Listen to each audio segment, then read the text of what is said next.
ಸ್ವತಂತ್ರ ದಿನಾಚರಣೆಯ ದಿನವೇ ಬೆಂಗಳೂರಿನ ವಿಲ್ಸನ್ ಗಾರ್ಡನ್ ನಲ್ಲಿ ಘನಘೋರ ಘಟನೆಯೊಂದು ನಡೆದಿದೆ. ಅನುಮಾನಾಸ್ಪದ ಸ್ಫೋಟದಿಂದ ಓರ್ವ ಬಾಲಕ ಸಾವನ್ನಪ್ಪಿದ್ರೆ ಹಲವಾರು ಜನರಿಗೆ ಗಾಯ ಆಗಿದೆ. ಸುಮಾರು 8ಕ್ಕೂ ಹೆಚ್ಚು ಮನೆಗಳು ಛಿದ್ರ ಆಗಿದೆ. ಬೆಳಗ್ಗೆ 8 ಗಂಟೆಯ ಸುಮಾರಿಗೆ ಕಸ್ತೂರಿ ಎನ್ನುವವರ ಮನೆಯಲ್ಲಿ ಇದ್ದಕ್ಕಿದ್ದಂತೆ ಸ್ಫೋಟ ಸಂಭವಿಸಿದೆ. ಈ ಘಟನೆಯಲ್ಲಿ ಮುಬಾರಕ್ ಎನ್ನುವಂತ ಬಾಲಕ ಸಾವನ್ನಪ್ತಾನೆ. ಇನ್ನು ಸ್ಥಳಕ್ಕೆ ಸಿಎಂ ಸಿದ್ದರಾಮಯ್ಯ, ಡಿಸಿಎಂ ಡಿಕೆ ಶಿವಕುಮಾರ್ ಜೊತೆಯಲ್ಲಿ ಪೊಲೀಸ್ ಕಮಿಷನರ್ ಸೀಮಂತ್ ಕುಮಾರ್ ಭೇಟಿ ಕೊಟ್ಟು ಮಾಹಿತಿಯನ್ನ ಪಡ್ಕೊಂತಾರೆ. ಅಲ್ಲದೆ ಮೃತ ಬಾಲಕನ ಕುಟುಂಬಕ್ಕೆ 5 ಲಕ್ಷ ಪರಿಹಾರವನ್ನ ಘೋಷಣೆ ಮಾಡಿ ಇನ್ನು ಸದ್ಯಕ್ಕೆ ನಿಗೂಢವಾಗಿದೆ. ಹಾಗಾಗಿ ಮೇಲ್ನೋಟಕ್ಕೆ ಗ್ಯಾಸ್ ಸೋರಿಕೆಯಿಂದ ಸ್ಫೋಟ ಸಂಭವಿಸಿದೆ ಅಂತ ಹೇಳಲಾಗ್ತಿದೆ. ಜೊತೆಯಲ್ಲಿ ಸ್ಥಳಕ್ಕೆ ಸೋಕೋ ಟೀಮ್, ಬಾಂಬ್ ನಿಷ್ಕ್ರಿಯ ದಳ ಜೊತೆಯಲ್ಲಿ ಎಸ್ಡಿಆರ್ಎಫ್ ಜೊತೆಯಲ್ಲಿ ಐಎಸ್ಡಿ ತಂಡಗಳು ಕೂಡ ಬಂದು ಸಂಪೂರ್ಣವಾಗಿ ಮಾಹಿತಿಯನ್ನ ಕಲೆ ಹಾಕಿದ್ದಾರೆ, ತನಿಖೆಯನ್ನ ಚುರುಕುಗೊಳಿಸಿದ್ದಾರೆ ಅನ್ನೋದು. ಬಟ್ ತನಿಖೆ ಆದ್ಮೇಲೆ ಇದಕ್ಕೆ ಏನು ಕಾರಣ, ಸ್ಪಷ್ಟವಾಗಿ ನಿಖರವಾಗಿ ಏನು ಅನ್ನೋದು ಗೊತ್ತಾಗಬೇಕು. ಯಾಕಂದ್ರೆ ಈ ಘಟನೆ ಇದೆಯಲ್ಲ ನಿಜಕ್ಕೂ ಬೆಚ್ಚಿ ಬೀಳಿಸಿದೆ. ಬೆಳ್ಳಂಬೆಳಿಗ್ಗೆ ಆಗಿರುವಂತ ಘಟನೆ. ಸ್ವತಂತ್ರೋತ್ಸವ, ಮಕ್ಕಳೆಲ್ಲ ಶಾಲೆಗೆ ಹೋಗ್ಬೇಕಂತ ರೆಡಿ ಆಗ್ತಿರ್ತಾರೆ.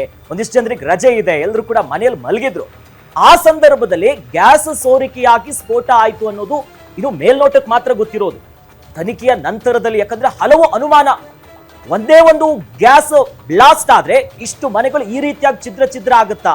ಆ ತೀವ್ರತೆಯನ್ನು ನಾವು ಗಮನಿಸ್ತಾ ಇದ್ವಿ. ನೋಡಿ ಯಾವ ರೀತಿ ಆದಂತೆ ಇವತ್ತು ಅವಶೇಷಗಳನ್ನ ಸರಿಪಡಿಸಿ ತನಿಖೆ ಮಾಡುವಂತ ಕೃತ್ಯ ಆಯ್ತು. ನಿಗೂಢವಾಗಿದೆ ಇನ್ನೂ ಕೂಡ. ಮುಖ್ಯಮಂತ್ರಿಗಳು ಮಾತಾಡುವಂತ ಸಂದರ್ಭದಲ್ಲಿ ಅದೆಲ್ಲೋ ತನಿಖೆ ಆಗ್ಲಿ ಗೊತ್ತಾಗುತ್ತೆ, ಅಂದ್ರೆ ಇನ್ನೂ ಕೂಡ ನಿಖರವಾದಂತ ಮಾಹಿತಿ ಸಿಕ್ಕಿಲ್ಲ ತನಿಖೆ ಆದ್ಮೇಲೆ ಅಂತ. ಜೊತೆಲಿ ನೋಡಿ ಇವತ್ತು ಸ್ವತಂತ್ರೋತ್ಸವ, ಶಾಲೆಗೆ ಹೋಗಿದ್ರೆ ಖುಷಿಯಲ್ಲಿ ಸ್ವೀಟ್ ತಿಂದು ಬರಬೇಕಾಗಿದ್ದಂತ ಬಾಲಕ ಮುಬಾರಕ್, ಪುಟ್ಟು ವಯಸ್ಸು. ಆದ್ರೆ ಈ ಬ್ಲಾಸ್ಟ್ ಅಲ್ಲಿ ಮೃತಪಟ್ಟಿದ್ದಾನೆ. ನಿಜಕ್ಕೂ ಹೇಳೋದಕ್ಕೆ ಮನಸ್ಸಿಗೆ ಬೇಜಾರಾಗುತ್ತೆ. ಅನೇಕರು ಮನೆಯಲ್ಲಿದ್ದಂಥವ್ರು ಎಲ್ಲರಿಗೂ ಕೂಡ ಗಾಯ ಆಗಿದೆ.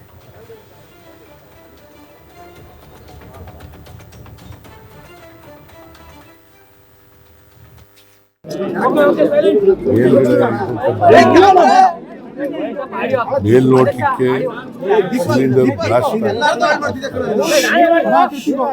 ಬ್ಲಾಸ್ಟ್ ಆಗಿದೆ ಅಂತ ಹೇಳಿ, ಯಾಕಂದ್ರೆ ಏನು ವಾಸನೆ ಇಲ್ಲ ಅಲ್ಲಿ. ಬ್ಲಾಸ್ಟ್ ಆಗಿರಬಹುದು, ಸಿಲಿಂಡರ್ ಬ್ಲಾಸ್ಟ್ ಆಗಿರಬಹುದು.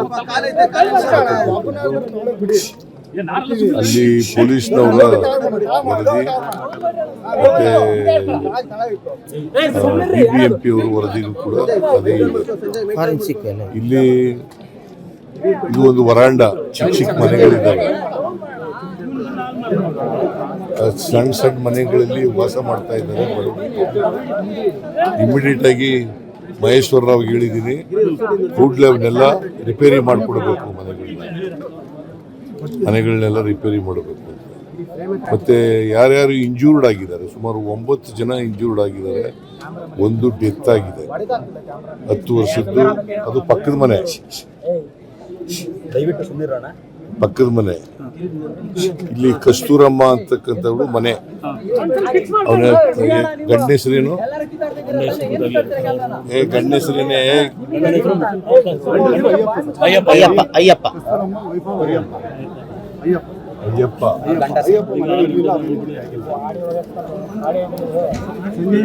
ಕಸ್ತೂರಮ್ಮ ಸ್ವಾತಂತ್ರ್ಯ ದಿನಾಚರಣೆ ಕಾರ್ಯಕ್ರಮ ಮುಗಿಸಿ ಗುಲ್ಬರ್ಗ ಹೋಗಿದ್ದೆ. ಅಲ್ಲೊಬ್ಬ ಹಿರಿಯ ದೊಡ್ಡ ಅಪ್ಪ ಅವ್ರದ್ದು ಒಂದು ಅಂತಿಮ ಸಂಸ್ಕಾರ ಇತ್ತು. ಸರ್ಕಾರದ ಪರವಾಗಿ ಹೋಗಿದ್ದು. ನಾನು ಪ್ರಿಯಾಂಕ್ ಖರ್ಗೆ ಅವರು ಬಂದು ವಾಪಸ್ ಏರ್ಪೋರ್ಟ್ ಇದ್ದಾನೆ, ಡೈರೆಕ್ಟಾಗಿ ಬರ್ತಾ ಇದ್ದೀನಿ.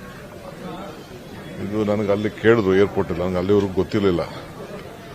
ಗುಲ್ಬರ್ಗ ಏರ್ಪೋರ್ಟಲ್ಲಿ ನಿಮ್ಮ ಮಾಧ್ಯಮದವರು ಕೇಳಿದ್ರು, ನಾನು ತಿಳಿದು ಹೇಳ್ತೀನಿ ಅಂತ ನಾನು ಬಂದು ಸ್ಪಾಟ್ ನೋಡಿದ್ದೀನಿ. ನಮ್ಮ ಆಫೀಸರ್ಸು ಈಗ ಸಿಎಂ ಬಂದು ಹೋಗಿದ್ದಾರೆ. ಆಫೀಸರ್ಸು ಎಲ್ಲ ಇನ್ವೆಸ್ಟಿಗೇಷನ್ ಟೀಮ್ ಎಲ್ಲ ಕಳಿಸಿದೆ. ಎಲ್ಲ ಭಾಳ ಸಿಲಿಂಡರ್ ಬ್ಲಾಸ್ಟು, ಲೀಕ್ ಆಯಿತು ಗ್ಯಾಸು ಅಂತೆಲ್ಲ ಕೂಡ ಮಾಹಿತಿ ಹೇಳ್ತಾ ಇದ್ದಾರೆ. ಬಟ್ ನಾವೆಲ್ಲ ಆ್ಯಂಗಲಲ್ಲೂ ನಮ್ಮ ಪೊಲೀಸರು ನೋಡ್ತಾರೆ ಏನು ಎತ್ತ ಅಂತೇಳಿ. ಡ್ಯಾಮೇಜಸ್ ಆಗಿದೆ, ಒಂದು ಡೆತ್ ಆಗಿದೆ, ಇನ್ನು ಕೆಲವ್ರಿಗೆ ಸ್ವಲ್ಪ ಇಬ್ಬರು ಸೀರಿಯಸ್ ಆಗಿ ಹಾಸ್ಪಿಟಲ್ ಇದ್ದಾರೆ ಅಂತಾರೆ. ಕೆಲವು ಹಾಸ್ಪಿಟಲಲ್ಲಿ ಚೆನ್ನಾಗಿದ್ದಾರೆ ಅಂತ ಕೂಡ ನಮ್ಮ ಅಧಿಕಾರಿಗಳು ಹೇಳ್ತಾ ಇದ್ದಾರೆ.